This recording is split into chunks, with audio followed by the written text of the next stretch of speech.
Hello, and welcome to Father Patrick Can Read, with me, Father Patrick, as we continue our adventure in Narnia by reading Chapter 15 of the Voyage of the Dawn Treader by C.S. Lewis. Chapter 15, The Wonders of the Last Sea. Very soon after they had left Ramandu's country, they began to feel that they had already sailed beyond the world. All was different. For one thing, they all found that they were needing less sleep. One did not want to go to bed, nor to eat too much, nor even to talk except in low voices. Another thing was the light. There was too much of it. The sun, when it came up each morning, looked twice, if not 3 times, its usual size.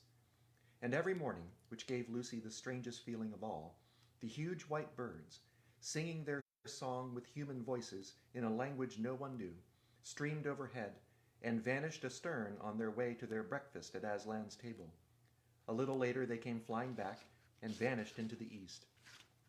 "How beautifully clear the water is," said Lucy to herself, as she leaned over the port side early in the afternoon of the second day. And it was. The first thing that she noticed was a little black object, about the size of a shoe, traveling along at the same speed as the ship. For a moment she thought it was something floating on the surface. But then there came floating past a bit of stale bread which the cook had just thrown out of the galley, and the bit of bread looked as if it were going to collide with the black thing, but it didn't. It passed above it, and Lucy now saw that the black thing could not be on the surface. Then the black thing suddenly got very much bigger and flicked back to normal size a moment later.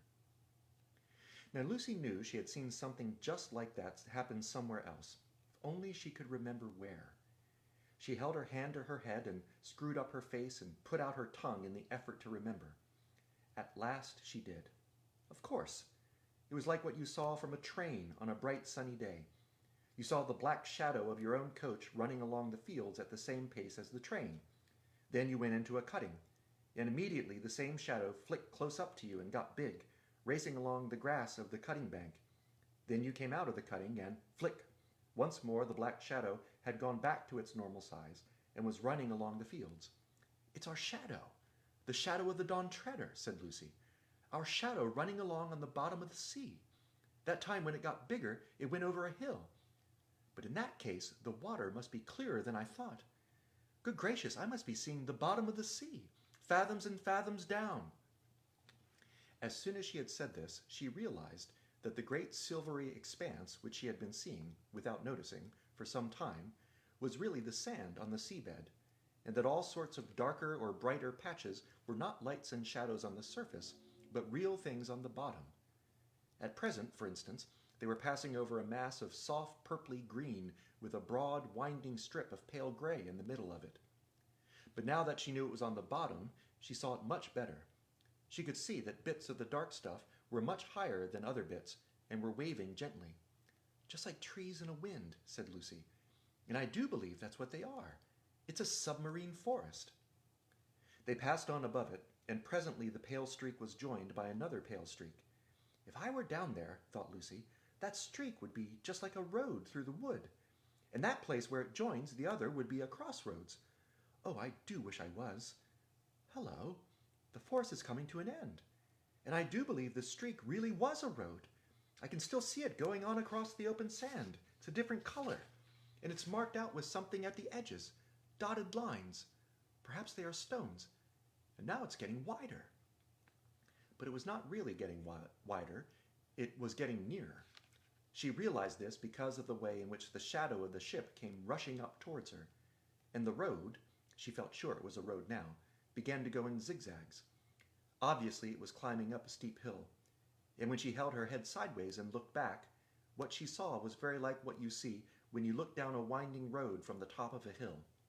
She could even see the shafts of sunlight falling through the deep water onto the wooded valley, and in the extreme distance, everything melting away into a dim greenness.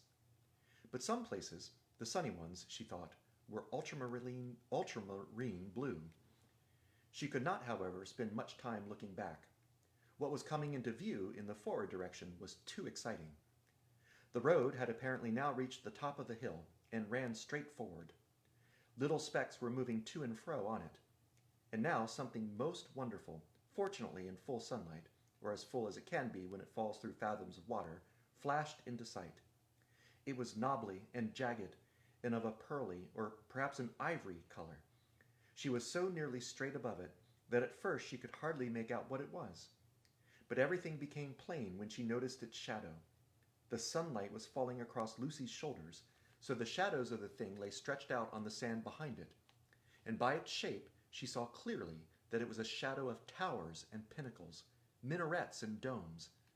"Why, it's a city or a huge castle," said Lucy to herself, "but I wonder why they've built it on top of a high mountain."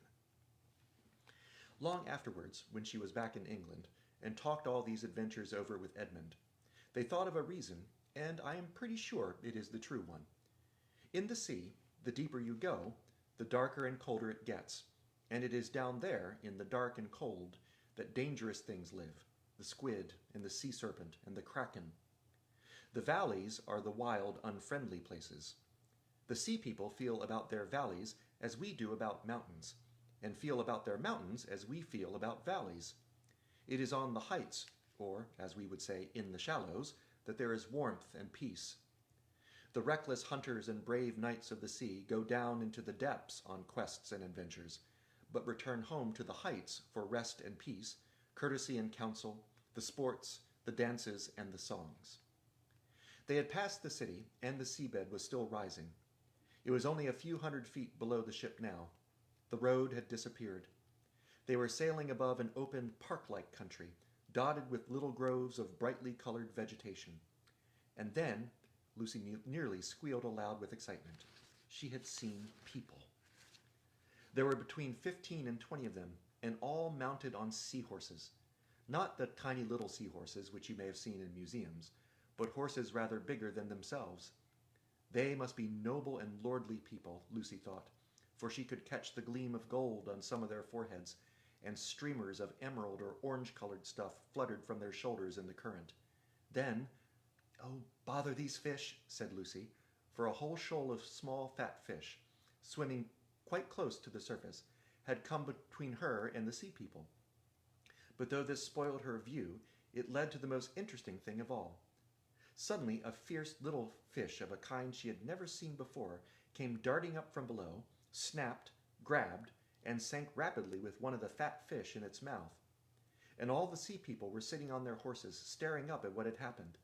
They seemed to be talking and laughing. And before the hunting fish had got back to them with its prey, another of the same kind came up from the sea people. And Lucy was almost certain that one big seaman who sat on his seahorse in the middle of the party had sent it or released it, as if he had been holding it back till then in his hand or on his wrist.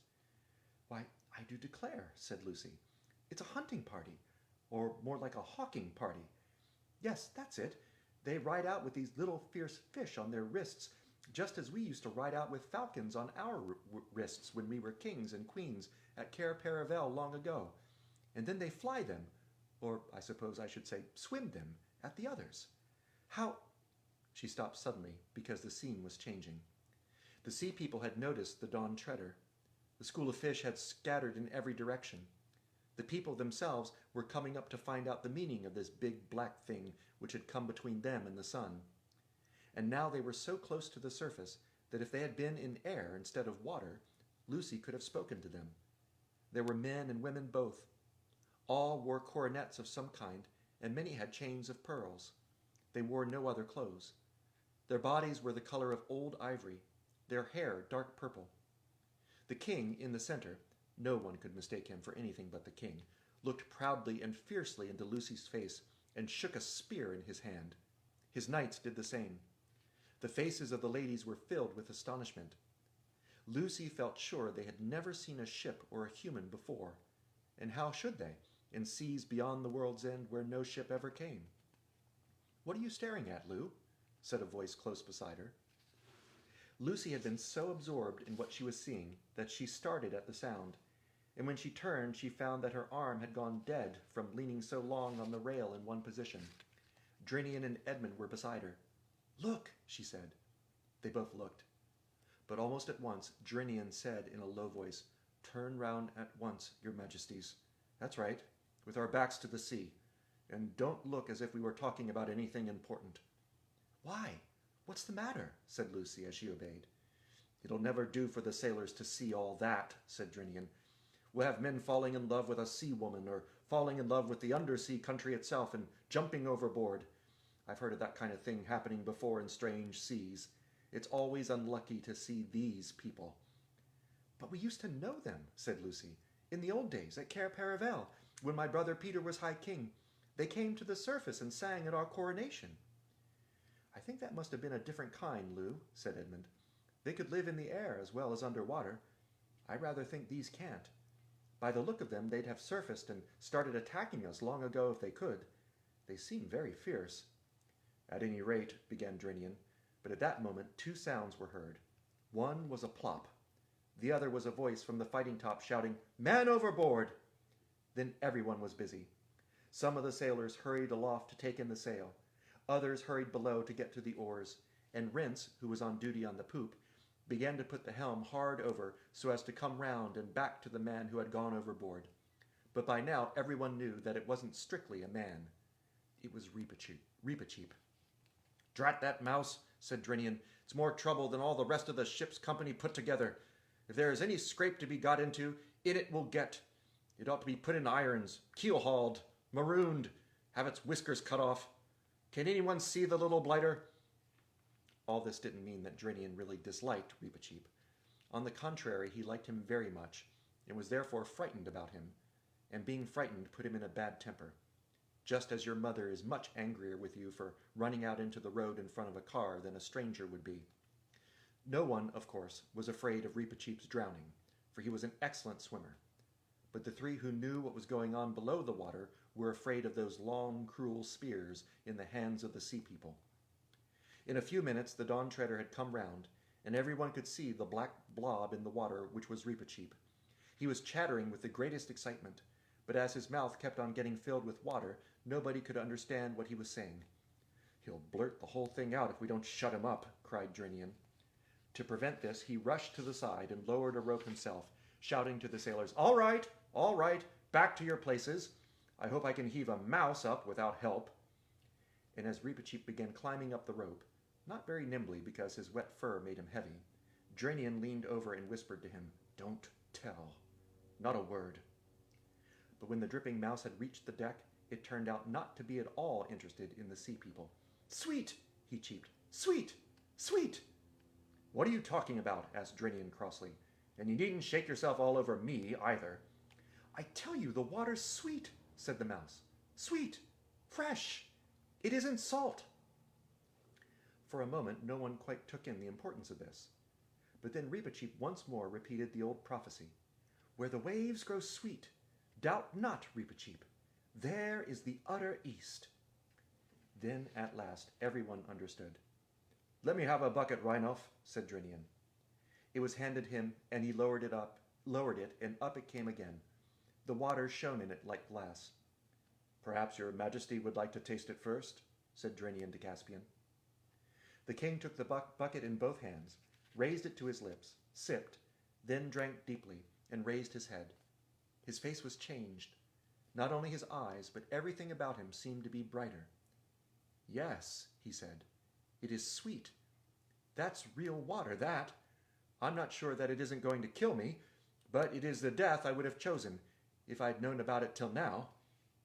"What do you mean?" asked Edmund. It's like light more than anything else," said Caspian. "That is what it is," said Reepicheep. "Drinkable light. We must be very near the end of the world now." There was a moment's silence, and then Lucy knelt down on the deck and drank from the bucket. "It's the loveliest thing I have ever tasted," she said with a kind of gasp. "But oh, it's strong. We shan't need to eat anything else." And one by one everybody on board drank, and for a long time they were all silent. They felt almost too well and strong to bear it, and presently they began to notice another result. As I have said before, there had been too much light ever since they left the island of Ramandu, the sun too large, though not too hot, the sea too bright, the air too shining. Now the light grew no less. If anything, it increased, but they could bear it. They could look straight up at the sun without blinking. They could see more light than they had ever seen before, and the deck and the sail and their own faces and bodies became brighter and brighter, and every rope shone. And next morning, when the sun rose, now 5 or 6 times its old size, they stared hard into it and could see the very feathers of the birds that came flying from it. Hardly a word was spoken on board all that day, till about dinner time. No one wanted any dinner. The water was enough for them. Drinian said, "I can't understand this. There's not a breath of wind. The sail hangs dead. The sea is as flat as a pond. And yet we drive on as fast as if there were a gale behind us." "I've been thinking that too," said Caspian. "We must be caught in some strong current." Said Edmund. "That's not so nice if the world really has an edge and we're getting near it." "You mean," said Caspian, "that we might be just, well, poured over it?" "Yes, yes," cried Reepicheep, clapping his paws together. "That's how I've always imagined it. The world like a great round table, and the waters of all the oceans endlessly pouring over the edge. The ship will tip up, stand on her head. For one moment we shall see over the edge, and then down, down, the rush, the speed." "And what do you think will be waiting for us at the bottom, eh?" said Drinian. "Aslan's country, perhaps," said the mouse, its eyes shining. "Or perhaps there isn't any bottom. Perhaps it goes down forever and ever. But whatever it is, won't it be worth anything just to have looked for one moment beyond the edge of the world?" "But look here," said Eustace, "this is all rot. The world's round. I mean, round like a ball, not like a table." "Our world is," said Edmund. "But is this?" "Do you mean to say," asked Caspian, "that you 3 come from a round world, round like a ball, and you've never told me? It's really too bad for you, because we have fairy tales in which there are round worlds, and I always loved them. I never believed there were any real ones, but I've always wished there were, and I've always longed to live in one. Oh, I'd give anything. I wonder why you can get into our world and we never get into yours. If only I had the chance. It must be exciting to live on a thing like a ball. Have you ever been to the parts where people walk about upside down?" Edmund shook his head. "And it isn't like that," he added. "There's nothing particularly exciting about a round world when you're there."